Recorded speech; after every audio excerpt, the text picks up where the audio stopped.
ఇర్మియా 20వ అధ్యాయము. ఇర్మియా ఆ ప్రవచనములను పలుకగా, యెహోవా మందిరములో పెద్ద నాయకుడును ఇమ్మేరు కుమారుడునగు పషూరను యాజకుడు విని, ప్రవక్త అయిన ఇర్మియాను కొట్టి, యెహోవా మందిరమందున్న బెన్యామీను మీది గుమ్మమునొద్ద నుండు బొండలో అతనిని వేయించెను. మరునాడు పషూరు ఇర్మియాను బొండలో నుండి విడిపింపగా, ఇర్మియా అతనితో ఇట్లనెను: యెహోవా నీకు పషూరను పేరు పెట్టడు గాని మాగోర్ మిస్సాబీబ్ అని నీకు పేరు పెట్టును. యెహోవా ఈ మాట సెలవిచ్చుచున్నాడు: నీకును నీ స్నేహితులకందరికిని నీవే భయకారణముగా నుండునట్లు చేయుచున్నాను. నీవు చూచుచుండగా వారు తమ శత్రువుల ఖడ్గము చేత కూలెదరు, మరియు యూదావారినందరినీ బబులోను రాజు చేతికి అప్పగింతును.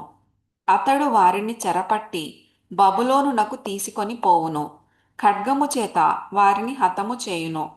ఈ పట్టణములోని ఐశ్వర్యమంతయు, దానికి వచ్చిన లాభమంతయు, దాని అమూల్య వస్తువులన్నీయు, యూదా రాజుల నిధులన్నీయు నేనప్పగింతును.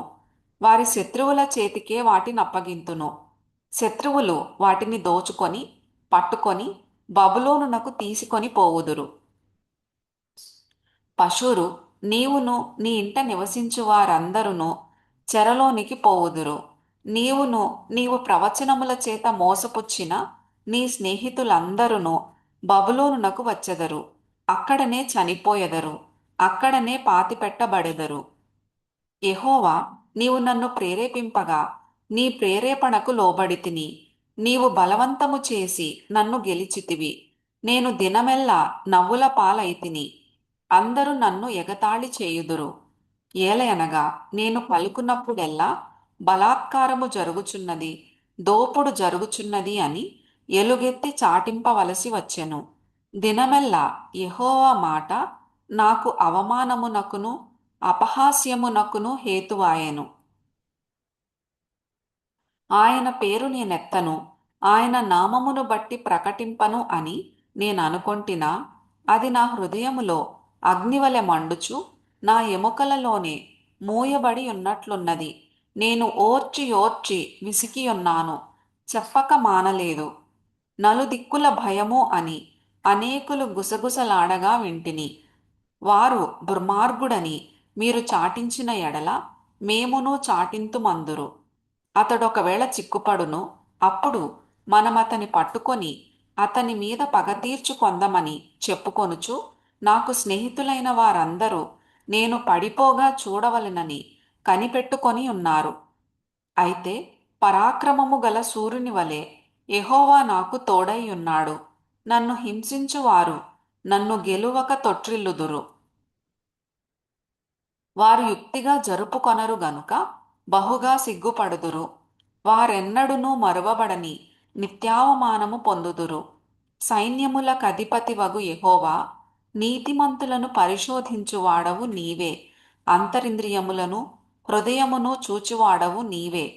నా వ్యాజ్యమును నీకే అప్పగించుచున్నాను.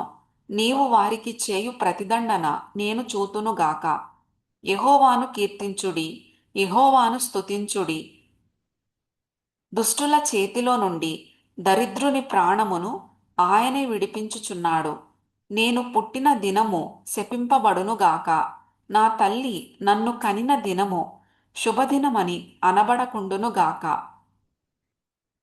నీకు మగపిల్ల పుట్టెనని నా తండ్రికి వర్తమానము తెచ్చి అతనికి అధిక సంతోషము పుట్టించినవాడు శాపగ్రస్తుడగునుగాక. నా తల్లి నాకు సమాధిగా నుండి ఆమె ఎల్లప్పుడూ గర్భవతిగా నుండునట్లు అతడు గర్భములోనే నన్ను చంపలేదు గనుక, యెహోవా ఏ మాత్రమును సంతాపము లేక నశింపజేసిన పట్టణముల వలె ఆ మనుష్యుడు ఉండునుగాక. ఉదయమున ఆర్తధ్వనిని, మధ్యాహ్న కాలమందు యుద్ధధ్వనిని అతడు వినునుగాక. కష్టమును దుఃఖమును చూచుటకై నా దినములు అవమానముతో గతించిపోవునట్లు నేనేల గర్భములో నుండి వెడలితిని.